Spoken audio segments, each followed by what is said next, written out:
नमस्कार, बहुत स्वागत आप सभी का। मैं आपके साथ अब्दुल नबी हसन लेकर हाजिर हूं आपका बेहद पसंदीदा शो खबर दिन भर। खबर दिन भर में तमाम अहम खबरों पर डालेंगे विस्तार से नजर। और आज की कौन कौन सी अहम खबरें हैं, आपको सबसे पहले 5 अहम खबरें बता देते हैं। आज जिन 5 अहम खबरों पर हम बात करने वाले हैं उसमें सबसे पहले हम नेम प्लेट विवाद पर बात करेंगे। सावन के मौसम से पहले ही देश के 2 राज्यों में कांवड़ यात्रा को लेकर माहौल गर्म होता जा रहा है। दुकानों की नेम प्लेट पर नाम, पता और मोबाइल नंबर लिखने का नया नियम क्या केवल सुरक्षा के लिए है या इसमें कहीं गुप्त एजेंडा छुपा हुआ है? क्या यह कदम श्रद्धालुओं की आस्था को चोट पहुंचाएगा या फिर पहचान की राजनीति का हिस्सा है? इस वीडियो में हम आपको बताएंगे विवाद के पीछे की पूरी कहानी, उसकी असली वजह अब से कुछ देर के बाद डिटेल के साथ। इसके अलावा दूसरी अहम खबर का जिक्र करेंगे। जिक्र दरअसल सैलाब का करेंगे। जब नदियां जिंदगी देने वाली मौत का रास्ता बन जाएं, तो क्या बच पाता है इंसान? ऊना की स्वा नदी में फंसे 5 लोग, लखीमपुर की शारदा नदी ने निगल लिया एक पूरा घर और शिमला में भूस्खलन ने धराशायी कर दिया 5 मंजिला इमारत। ये घटनाएं सिर्फ हादसे नहीं बल्कि एक बड़ी चेतावनी है। क्या हम तैयार हैं इस मौसमी कहर से लड़ने के लिए? पूरे उत्तर भारत में मानसून ने जिस कलेजे को छू लिया है उसकी पूरी कहानी जानने के लिए बने रहिए हमारे साथ। अब से कुछ देर के बाद डिटेल आपके साथ साझा करेंगे। इसके अलावा तीसरी अहम खबर का जिक्र करेंगे। जिक्र नेशनल हेराल्ड का करेंगे। नेशनल हेराल्ड केस में ईडी ने बड़ा और चौंकाने वाला बयान दिया है। क्या कांग्रेस पार्टी इस केस में आरोपी बन सकती है? राहुल और सोनिया गांधी की जांच में सहयोग न करने की बात से मामला और गर्म हो गया है। 2000 करोड़ की संपत्ति के अधिग्रहण के पीछे छिपी है एक आपराधिक साजिश, जिसको लेकर ईडी ने कोर्ट में नई दलीलें पेश की हैं। 3 जुलाई को सुनवाई होगी। अब सबकी नजरें इस बात पर टिकी हैं ये केस कितना बड़ा राजनीतिक और कानूनी भूचाल लेकर आएगा। आपको डिटेल अब से कुछ देर के बाद विस्तार से बताएंगे। इसके अलावा चौथी खबर का जिक्र करेंगे। जिक्र जवानी की कीमत का करेंगे। उम्र को रोकना अब सिर्फ ख्वाब नहीं, एक बड़ा बिजनेस बन चुका है। क्या 40 की उम्र में 18 जैसा दिखना संभव है? अरबपति ब्रायन जॉनसन जैसे लोग इस ट्रेंड की हदें बढ़ा रहे हैं और भारत में भी ये सनक तेजी से फैल रही है। क्या इस जवानी की होड़ में हम अपनी असली सेहत और जिंदगी खो तो नहीं रहे हैं? हाल ही में एक्ट्रेस की मौत ने इस सवाल को और गहरा दिया है। जानिए कैसे बदल रही है हमारी समझ, क्या है इस नई सनक के पीछे की कहानी और उसकी सच्चाई, हम आपको बताएंगे कुछ देर के बाद। इसके अलावा 5वीं अहम खबर का जिक्र करेंगे। जिक्र यूट्यूब का करेंगे। सोचिए आपका एक वीडियो अचानक से वायरल हो जाए और लाखों व्यूज मिल जाए, तो क्या यहीं से शुरू हो जाती है आपकी बड़ी सफलता की कहानी? क्या सच में 1 लाख व्यूज का मतलब है सिल्वर बटन पाना? लेकिन असली गेम तो कहीं और है। आज हम आपको उस राज के बारे में बताने वाले हैं जो हर नए यूट्यूबर के लिए जानना बेहद जरूरी है। चलिए जानते हैं वायरल वीडियो और सिल्वर बटन के बीच की असली कड़ी। अब से कुछ देर के बाद आपको डिटेल में बताएंगे। और जाते जाते इन 5 खबरों पर तो नजर रहेगी, जाते जाते आपको बात पते की बताएंगे।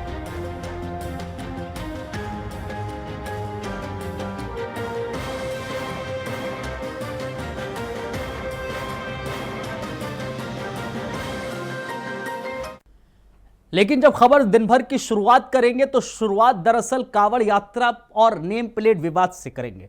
सावन आने से पहले ही देश के 2 राज्यों में माहौल तप गया है। कांवड़ यात्रा की शुरुआत नहीं हुई लेकिन सियासी यात्रा जरूर रफ्तार पकड़ चुकी है। क्या श्रद्धा की राह में अविश्वास बोया जा रहा है? क्या दुकानों की नेम प्लेट अब धर्म का परिचय बनेगी? क्या सेवा की भावना पर अब शक की निगाहें होंगी? यह सिर्फ एक आदेश नहीं बल्कि पहचान की राजनीति का नया चैप्टर लगता है। उत्तराखंड और यूपी सरकारें कह रही हैं कि यह फैसला सुरक्षा और पारदर्शिता के लिए है, लेकिन विपक्ष इसे साझा संस्कृति पर हमला बता रहा है। और इसी बीच एक ढाबे पर जब नाम जांचा गया तो हंगामा और भी हो गया। सवाल यह है, नियमों की चेकिंग कौन करेगा, सरकार या संगठन? और क्या यह सब आस्था की पवित्रता के नाम पर किया जा रहा है या इसके पीछे कोई और एजेंडा है?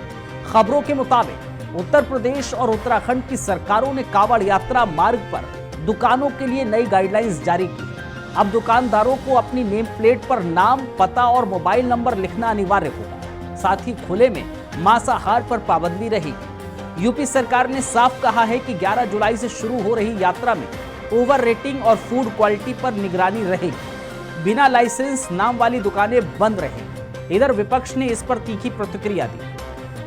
कांग्रेस सांसद इमरान मसूद ने कहा कि यह देश मोहब्बत का है, नफरत का नहीं। मुसलमान भी कांवड़ियों की सेवा करते हैं और इससे किसी को परेशानी नहीं होना चाहिए। समाजवादी पार्टी और AIMIM भी सरकार की नीयत पर सवाल उठा रही है। मुजफ्फरनगर में एक ढाबे पर जब संगठन ने पहचान चेक की तो मामला गरमा गया। इसे लेकर तुलना आतंकियों से तक कर दी गई। इस बहस के बीच आम जनता पूछ रही है, नेम प्लेट से धर्म का भरोसा बढ़ेगा या समाज की दूरियां?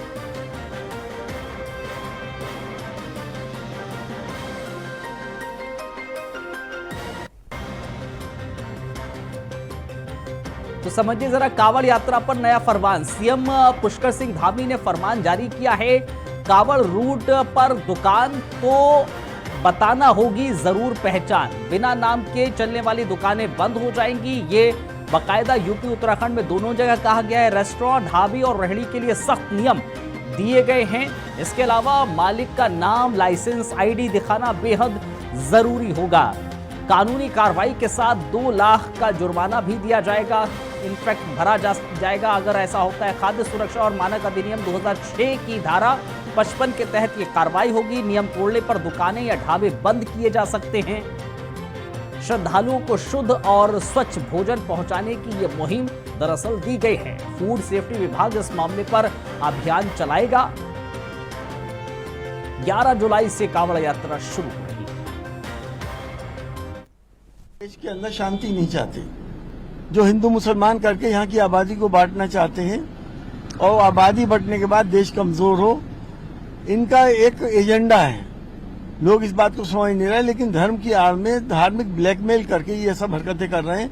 किसने ये राइट दिया इनको कि ढाबों की चेकिंग करें? क्या इनमें और उन आतंकवादियों में कोई फर्क है जिन्होंने धर्म पूछ के पहलगाम के अंदर गोलियां मारी थी?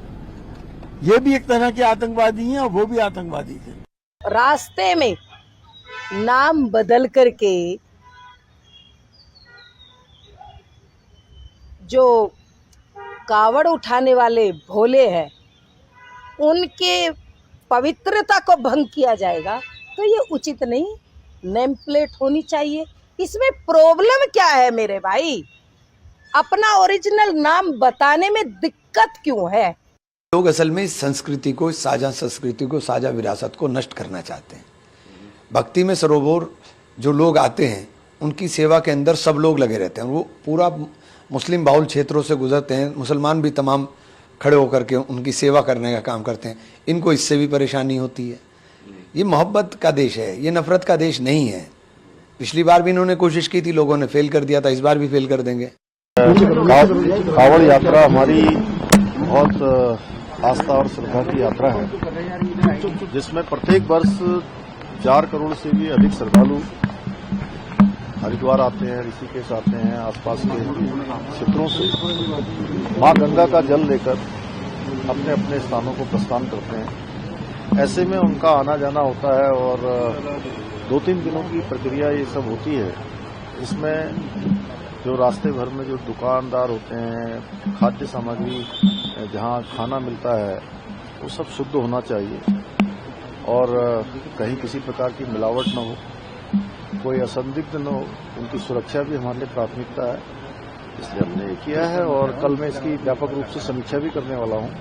और जो हमारे जनप्रतिनिधियों के, स्टेक होल्डर्स के, जो व्यापार मंडल के लोग हैं, धार्मिक सभा के लोग हैं, गंगा सभा के हमारे प्रतिनिधि हैं, उनके जो सुझाव आएंगे उसके आधार पर हम और आगे भी निर्णय करेंगे। सर, थूक जिहाद। अब बढ़ते हैं आगे, एक और अहम खबर से आपको रूबरू कराते हैं। जिक्र सैलाब का करेंगे। दरअसल कभी जीवन देने वाली ये नदियां अब खुद मौत का रास्ता बन रही हैं। तस्वीरें ऊना की भी आई सामने, हिमाचल प्रदेश के स्वां नदी की सामने आई, और जहां 5 लोग मछली पकड़ने गए थे, लेकिन अचानक बढ़ते बहाव ने उन्हें पानी में के बीच में कैद कर लिया।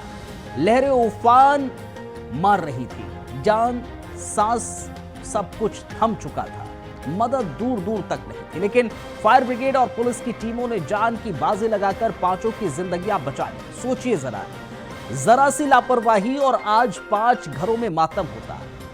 यह सिर्फ ऊना की कहानी नहीं, बल्कि पूरे उत्तर भारत में मानसून इस बार कहर बरकन टूटा है। तो आपको ये बताते चलें, उत्तर प्रदेश के लखीमपुर खीरी में शारदा नदी उफान पर है। 5 तस्वीरें हम आपको दिखाते हैं। उत्तर प्रदेश के लखीमपुर खीरी में शारदा नदी उफान पर है और जहां नूर आलम का घर उनकी आंखों के सामने नदी में समा गया। जिंदगी भर की कमाई कुछ ही सेकंड में पानी में बह गई। कैमरे में जो रिकॉर्ड किया गया वो सिर्फ एक घटना नहीं बल्कि उस बेचैनी की गवाही है जिसमें एक इंसान अपनी छत, दीवार, सपनों को डूबते हुए देख रहा था। उधर बिहार के गया में एक पहाड़ी नाले में अचानक बह गई, बाढ़ आ गई। कुछ युवा उसमें फंस गए, लेकिन मौके पर मौजूद लोगों ने जान जोखिम में डालकर उन्हें बाहर निकाला। झारखंड में हालात और डरावने हैं। बाढ़ के पानी ने पुलिया बहा दी, सड़कें कट गई और एक स्कूल से 300 बच्चों को रेस्क्यू कर लिया, सुरक्षित निकाला गया। बच्चों की आंखों में डर था लेकिन राहत की सांस भी। और इन सब के बीच शिमला से आई एक तस्वीर ने रूह तक कपा दी। पहाड़ के किनारे खड़ी एक 5 मंजिला इमारत देखते ही देखते जमीन में समा गई।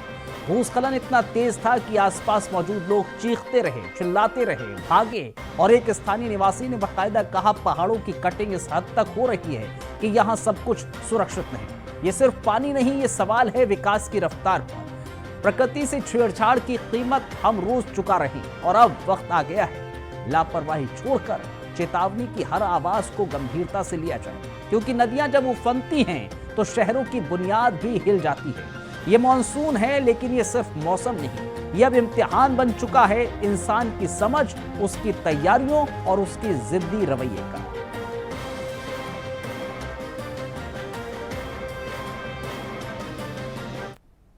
इस वक्त उकला के इस गांव के पास हूँ, जहां एक पुल जो यहाँ पर था, जो आने जाने का एकमात्र साधन था, रास्ता था, और जिसको 2002 में बना करके हमने तैयार किया था यहाँ की जनता की मांग पर, और वो पुल आज यहाँ नहीं है। 8 मकान जो हमारे सामने यहाँ इस तरफ मेरी बाईं तरफ जहाँ मैं खड़ा हूँ इस तरफ थे, उनका कोई पता सता नहीं है। वो सारे मकान बह करके चले गए हैं। सिर्फ इतना ही है कि आदमी यहाँ से सुरक्षित निकलने में सफल हुए हैं। और इसके अलावा इस तरफ जहाँ पर राइट साइड में मेरा, इस तरफ जहाँ मैं खड़ा हूँ, तो इस तरफ पे बहुत बड़ी संख्या में जो रोड, तो बिल्कुल ही रोड का तो नामो निशान नहीं रह गया, लेकिन मकान जो थे वो भी यहाँ से भी गुम हो गए, मतलब यहाँ से भी वो मकान सारे बह करके चले गए हैं। तो बहुत बड़ा नुकसान हुआ है। लेकिन यहाँ थोड़ा इस बात को लेकर संतोष है कि यहाँ जिंदगी नहीं गई है। पशुधन का नुकसान ज़रूर हुआ है, लेकिन उसके बावजूद मकान का ज़रूर नुकसान हुआ है, लेकिन ज़िंदगी बच गई है। यही एक बात मुझे सिर्फ कहनी है।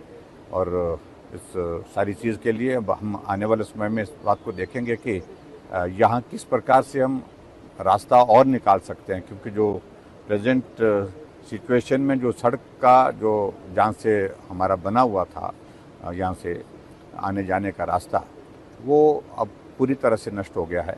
नए सिरे से विचार करना होगा।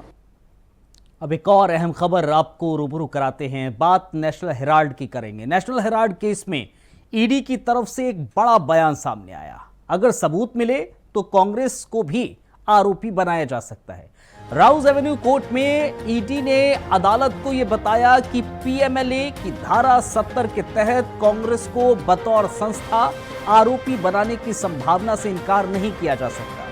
अब तक जो तफ्तीश हुई उसमें राहुल गांधी और सोनिया गांधी ने सहयोग नहीं किया। जिम्मेदारी पूर्व कोषाध्यक्ष मोतीलाल वोरा पर डाल दी। ईडी के वकील एएसडी एसवी राजू ने कोर्ट में जो तथ्य रखे, उन्होंने इस केस को एक नया मोड़ दे दिया है। उन्होंने बताया कि कैसे यंग इंडियन प्राइवेट लिमिटेड नाम की कंपनी बनाई गई, उसके जरिए 2000 करोड़ रुपए की प्रॉपर्टी वाली एसोसिएटेड जर्नल लिमिटेड का अधिग्रहण किया गया, सिर्फ 90 करोड़ के कर्ज के बहाने। इतना ही नहीं, ये कर्ज भी सिर्फ कागजों पर रह गया, क्योंकि कांग्रेस ने उस लोन पर ब्याज नहीं लिया, ना कोई गारंटी। सिर्फ 50 लाख रुपए देकर यंग इंडियन ने वो अधिग्रहण कर लिया, जिसे राजू ने आपराधिक साजिश करार दी। इस मामले में सोनिया गांधी, राहुल गांधी, सुमन दुबे और सैम पित्रोदा सभी यंग इंडियन के डायरेक्टर बताए जा रहे हैं। ईडी ने साफ किया है कि जांच अभी जारी है। जैसे जैसे सबूत मिलेंगे, आरोप तय किए जाएंगे। अभी कांग्रेस पार्टी आरोपी नहीं है। लेकिन ये कहना भी जल्दबाजी होगी कि आगे नहीं बनेगी। कोर्ट में अब 3 जुलाई को अगली सुनवाई होनी है। सबकी नजरें इस बात पर टिकी हैं कि क्या ये मामला एक पार्टी के भीतर तक ही सीमित रहेगा या पूरे संगठन तक पहुंच जाएगा। ये सिर्फ एक आर्थिक मामला नहीं बल्कि एक बड़ा राजनीतिक मोर्चा भी बनता जा रहा है और अगर आरोप साबित होते हैं तो ये भारत की राजनीति में एक बहुत बड़ा लीगल बम बन सकता है। नेशनल हेराल्ड अखबार और एसोसिएटेड जर्नल्स लिमिटेड की सच्चाई क्या है, क्योंकि आजकल बीजेपी और मोदी सरकार के द्वारा श्रीमती सोनिया गांधी और राहुल गांधी जी के खिलाफ दायर की गई चार्जशीट और अटैच की गई संपत्ति बहुत चर्चा में है।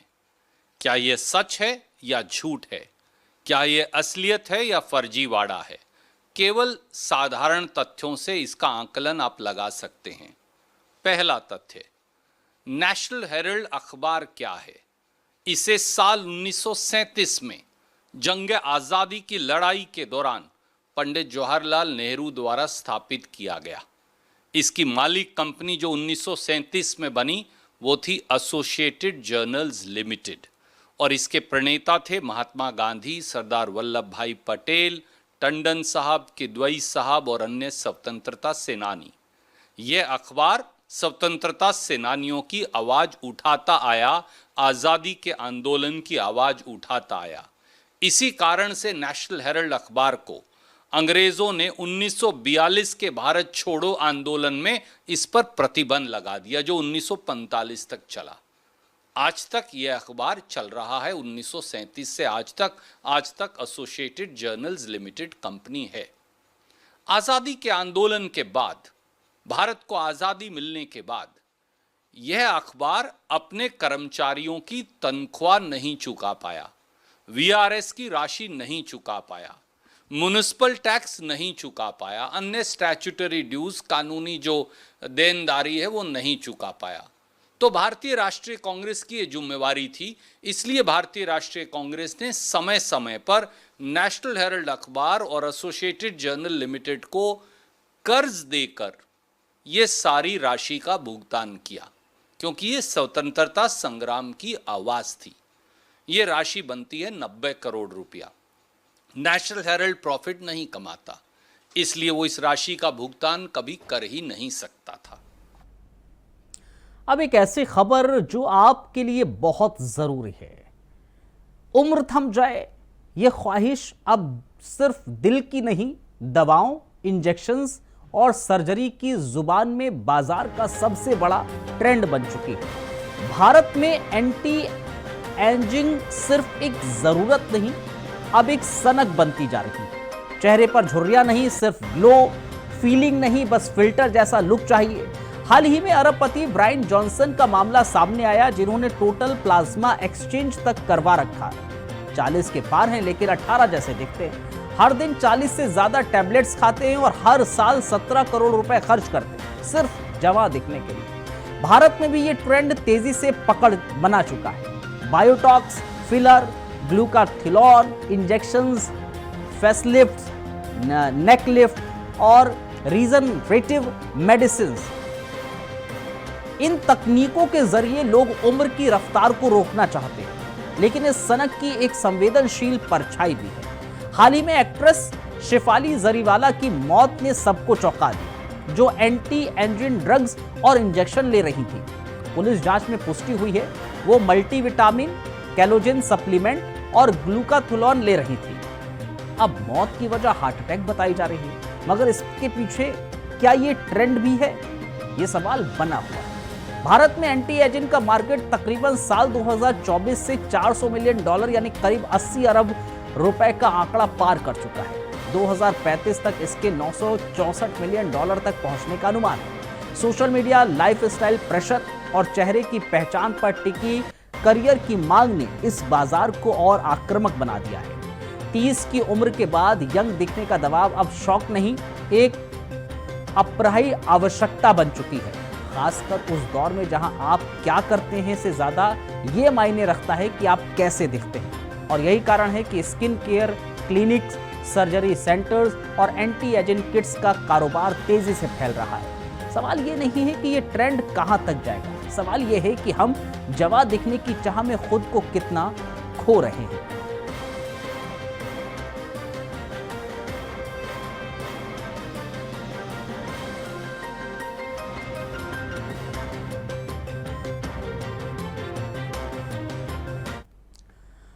सोचिए आपने मेहनत से एक वीडियो बनाया, एडिटिंग की, थंबनेल लगाया, टाइटल सेट किया, टैग्स भी डाले और एक दिन अचानक आपके चैनल पर एक वीडियो वायरल हो जाता है। देखते ही देखते उस वीडियो पर 1 लाख व्यूज आ जाते हैं और फिर आप सोचते हैं कि अब तो सिल्वर बटन पक्का मिलेगा। लेकिन रुकिए, सच्चाई कुछ और है। जी हां, बहुत से नए यूट्यूबर्स, क्रिएटर्स और दर्शकों में यह भ्रम है कि YouTube का सिल्वर प्ले बटन सिर्फ व्यूज पर मिल जाता है, लेकिन YouTube की नजर में 1 लाख व्यूज नहीं, 1 लाख सब्सक्राइबर्स मायने रखते हैं। सिल्वर प्ले बटन एक क्रिएटर अवार्ड है।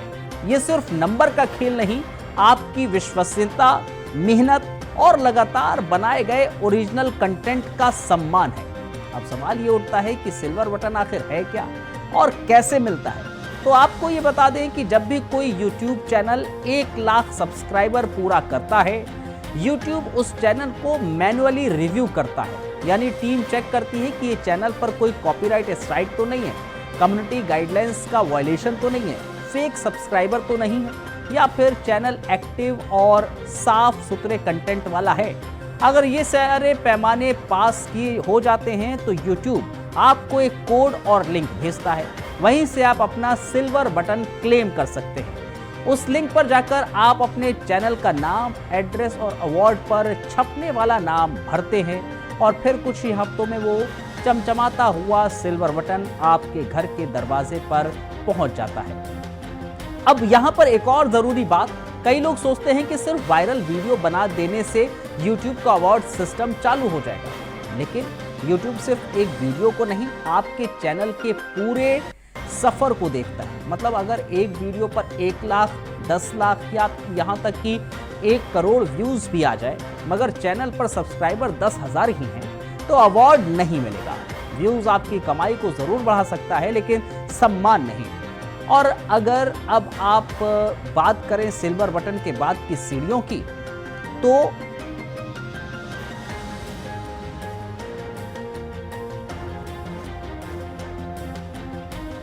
तो YouTube के पास एक पूरा अवार्ड लेवल सिस्टम है।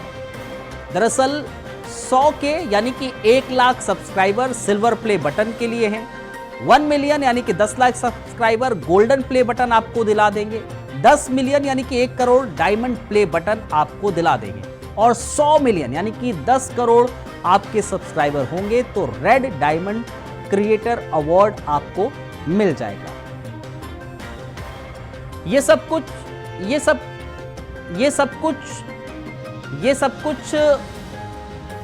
YouTube के अपने प्लेटफॉर्म पर क्रिएटर्स को इंस्पायर करने के लिए है, और आज भारत में हजारों ऐसे क्रिएटर्स हैं जो इस मुकाम तक पहुंच चुके हैं। लेकिन अब एक दिलचस्प बात है, भारत में आज हर कोई यूट्यूबर बनना चाहता है।